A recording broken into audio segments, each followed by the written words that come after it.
आज हम लोग rail exam subject math class 10 के बारे में डिस्कस कर रहे थे। इसका पहला सवाल था कि 156 को अभाज्य गुणनखंड के रूप में लिखा जा सकता है।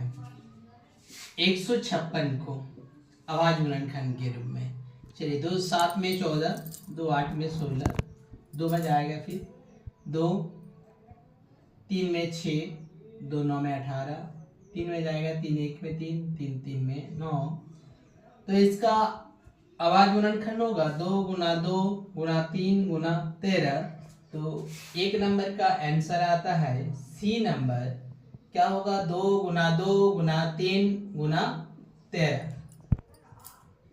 अब क्वेश्चन नंबर 2, यदि HCF दिया है 510 और 92 इक्वल टू 2 दिया है, तो एलसीएम 510 और 92 का 99 में से चुने।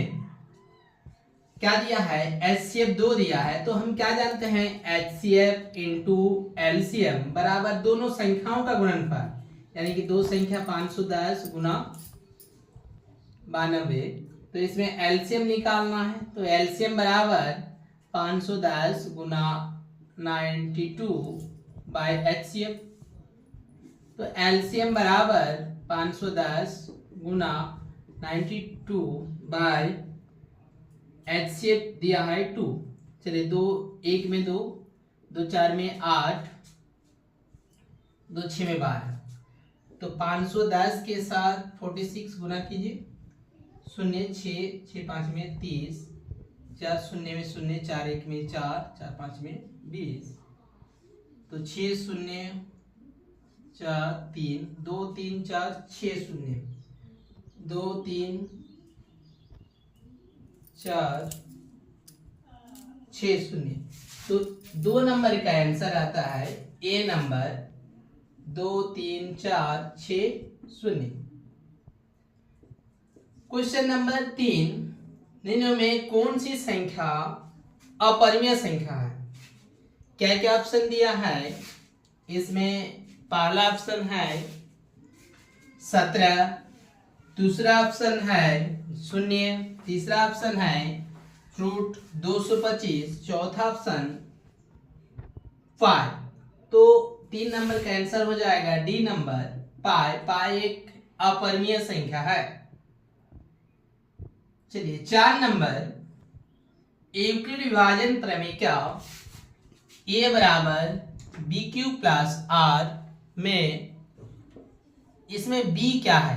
देखिए इसमें क्या होता है, यूक्लिड विभाजन प्रमेय का क्या बताता है, यदि किसी संख्या a को b से भगा देते हैं, इसका भागफल q और शेषफल r आता है, तो a बराबर बी क्यू प्लस आर। तो इसमें b जो है ये क्या कहलाएगा? भाजक। b क्या होता है? भाजक। तो 4 नंबर का आंसर में b क्या हो जाएगा? भाजक। 5 नंबर का क्वेश्चन, 2√3 कौन सी संख्या है? देखिए 2√3, 2 एक परिमेय संख्या, √3 एक अपरिमेय संख्या। दोनों संख्या का गुणनफल परिमेय और अपरिमेय संख्या का गुणनफल अपरिमेय संख्या होता है। तो 2√3 एक अपरिमेय संख्या है। बी नंबर ऑप्शन अपरिमेय संख्या। 6 नंबर क्वेश्चन, एक शून्य परिमेय और अपरिमेय संख्या का गुणनफल होगा। देखिए अभी बताए कि एक परिमेय और एक अपरिमेय संख्या का गुणनफल हमेशा एक अपरिमेय संख्या होता है। तो 6 नंबर का सवाल क्या होगा आंसर? हमेशा अपरिमेय। 7 नंबर, यूक्लिड विभाजन प्रमेय एल्गोरिथम दो धनात्मक पूर्णांकों में निम्न में किसे परिकलित करने का तकनीक है? देखिए यूक्लिड विभाजन प्रमेय का जो है a equal to B Q plus R, इसकी सहायता से हम क्या निकाल सकते हैं ना? दो संख्याओं का क्या निकालते हैं? HCF। HCF मतलब मौसम, महत्तक समावर्तक। तो क्या हो जाएगा? 7 का बी नंबर मौसम। 8 नंबर संख्या देखिए क्या दिया है 2.13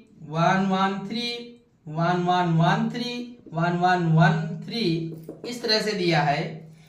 बोला गया है कि ये कौन सी संख्या है। देखिए इसका दशमलव प्रसर क्या है, अनवसानी अनावर्ती, क्या है अनवसानी अनावर्ती, वह संख्या जिसका दशमलव प्रसार अनवसानी अनावर्ती होता है तो वह एक कौन सी संख्या होता है, अपरिमेय संख्या होता है। तो ये जो संख्या दिया हुआ है ये एक अपरिमेय संख्या है। इसका आंसर हो जाएगा सी नंबर, अपरिमेय संख्या।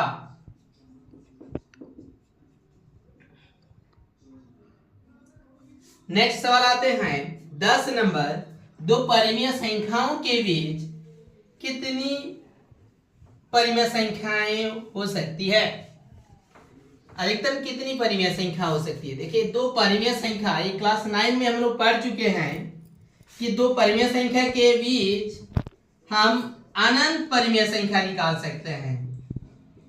क्या हो सकता है, Anant. D number option 10 number answer. Question 10 number ये क्या दिया है, किसी भी पूर्णांक m के लिए सम संख्या का रूप है। ऑप्शन में है एक number m+2, B number 2m+1, C number 2m, D number 2m-1। देखिए सम संख्या का जो रूप होता है वो 2m के रूप का होता है। तो क्या हो जाएगा, सी नंबर ऑप्शन 2m। ये मेरा ऑब्जेक्टिव पर्सन खत्म हुआ। ये प्रत्येक 2 नंबर का दिया हुआ है। नेक्स्ट हम लोग सेक्शन बी देखेंगे, वेरी शॉर्ट टाइप क्वेश्चन। संख्या 140 को अभाज्य गुणनखंड के रूप में व्यक्त कीजिए। 140 को क्या करना है, अभाज्य गुणनखंड। 2 7 में 14, 70 हो गया। 2 35 में, 5 7 में। तो 140 को क्या लिख सकते हैं, 2 गुना 2 गुना 5 गुना 7 बराबर 2 का पावर 2, 5 का पावर 1, 7 का पावर 1। ये भी क्वेश्चन 2 नंबर का है। नेक्स्ट 12 नंबर का सवाल, अपरिमेय संख्या 3√15 और 2√15 का गुना करें और 2√5 का। चलिए पहले देखिए संख्या को गुना कर लेते हैं। 3 गुना 2 गुना रूट के अंदर 15 गुना 5, तो 3 2 में 6 गुना रूट 15 को देखिए 3 5 जा लिख सकते हैं इंटू 5। रूट के अंदर 2 है ये तो 1 बाहर निकलेगा और रूट के अंदर बचा 3, तो 6 5 में 30 √3। चलिए 13 नंबर, अब 150 को अभाज्य गुणनखंडों के गुणनखंड रूप के में व्यक्त करना है। 150 को देखिए 150 को पहला जो है हम इसको 2 से भागा देते हैं। चलिए 2 कितना में होगा, 2 7 में 14, 2 5 में 10। फिर ये 3 में जाएगा, 3 2 में 6, 3 5 में 15। फिर 25 को 5 5 में 25। तो ये हो गया अभाज्य संख्या का गुणनखंड वृक्ष।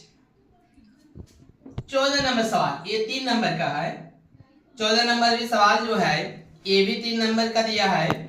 संख्याओं 6 और 20 के अभाज्य गुणनखंड विधि से एचसीएफ तथा एलसीएम ज्ञात करें। इसका 6 का, चलिए 6 का अभाज्य गुणनखंड करेंगे तो 2 3 6। 20 का करेंगे 2 2 में 4, 5 में 20। तो ये दोनों का पहला एचसीएफ लिखेंगे 6 और 20 का। देखिए एचसीएफ में क्या करते हैं, उसके कॉमन गुणनखंडों के हाईएस्ट फैक्टर लेते हैं। तो दोनों में कॉमन क्या है, 2 है, 2 के अलावा कोई भी कॉमन नहीं है। तो ये इसका एचसीएफ सिर्फ 2 हो जाएगा। एलसीएम 6 20 का देखिए एलसीएम में क्या करते हैं, सभी गुणनखंडों का हाईएस्ट पावर को लिखा जाता है। इसमें दो जो है, दो का हाईएस्ट पावर इसमें एक है, इसमें तीन का हाईएस्ट पावर एक है, इसमें दो का हाईएस्ट पावर दो है, तो दो का अधिकतम पावर दो हो गया। तीन का अधिकतम पावर देखिए एक है, पांच का अधिकतम पावर एक है, तो दो का पावर दो मतलब 4 गुना 3 गुना 5, 4 3 में 12, 5 में 60, तो इसका एलसीएम हो जाएगा 60 और एचसीएफ हो जाएगा 2। 15 नंबर सवाल, बिना लंबी विभाजन प्रक्रिया किए बताइए कि परिमेय संख्या 64/455 का दशमलव प्रसार शांत है या अशांत आवर्ती।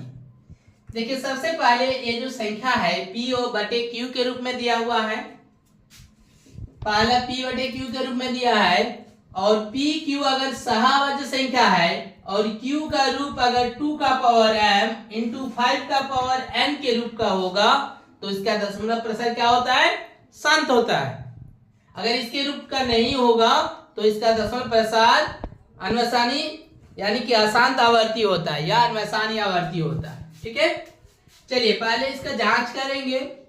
64 को देखिए, इसमें हम इसका अभाज्य गुणनखंड करते हैं, 2 32 में, 2 16 में, 2 8 में, 2 4 में, 2 2 में, 1 2 3 4 5 6, तो 2 का पावर 6 लिख सकते हैं।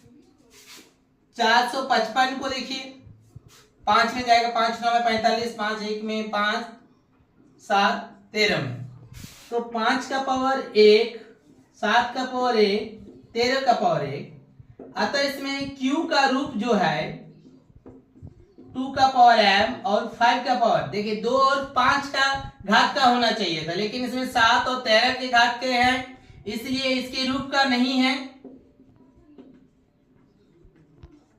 इसलिए 64/455 अशांत आवर्ती है। ये 5 नंबर का सवाल।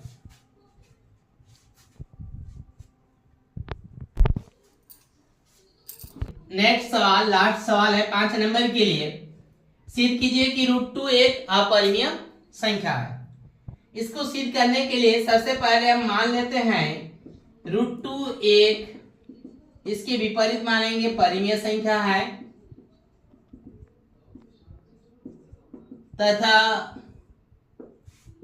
इसके दो सह अभाज्य गुणनखंड A और B है। देखिए सबसे पहले मान लिया √2 एक परिमेय संख्या है, तो √2 को हम P/Q यानी कि A/B के रूप में लिख सकते हैं, जहां B ≠ 0, four implies √2B = A। अब देखिए इसको दोनों तरफ वर्ग करने पर तो √2B का वर्ग बराबर A का वर्ग, तो 2B² = A²। अतः इसमें देखिए दो जो है A² को विभाजित करता है,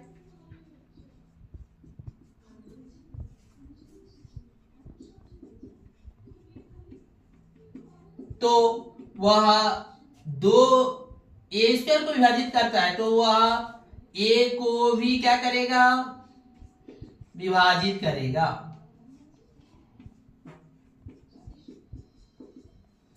अब देखिए इसमें पहला चीज इसमें हम क्या प्रूव किए, हमने माना था कि A और B जो है सहभाज्य संख्या है, मतलब A और B में एक के अलावा किसी और से विभाजित नहीं जाएगा। लेकिन इसमें हमने क्या प्रूव किया कि A को कौन विभाजित कर रहा है, 2 विभाजित कर रहा है। ठीक है, अगर A को 2 विभाजित करता है तो हम लिख सकते हैं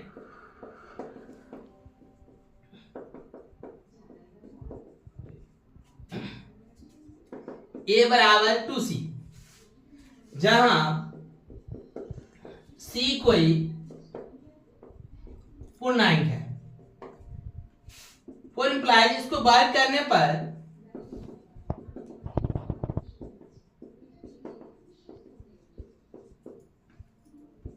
ए स्क्वायर इक्वल टू 2c का square, A square equal to 4c square.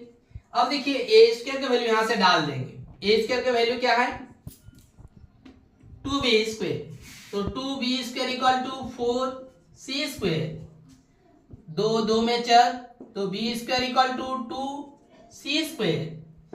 ये कहां से लिया गया समीकरण 1 से। अब इसमें देखिए 2 जो है b स्क्वायर को विभाजित करता है, अतः यह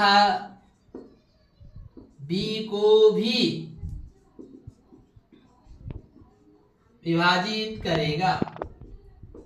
अब देखिए सबसे पहले हमने जो माना था कि √2 एक परिमेय संख्या है और इसके सहभागी गुणनखंड a और b है, मतलब a और b में सिर्फ एक से विभाजित होगा, एक के अलावा किसी और से विभाजित नहीं होगा।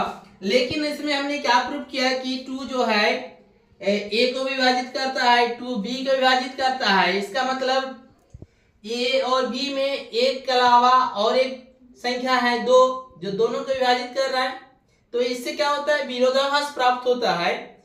इसलिए ये जो मानना मेरा गलत प्रूव होता है और √2 एक परिमेय संख्या कभी नहीं होगा, इसलिए हम लिख सकते हैं √2 एक अपरिमेय संख्या है। ठीक है, धन्यवाद। आज के लिए इतना ही। मेरे चैनल को जरूर सब्सक्राइब और लाइक एंड कमेंट जरूर करें। धन्यवाद।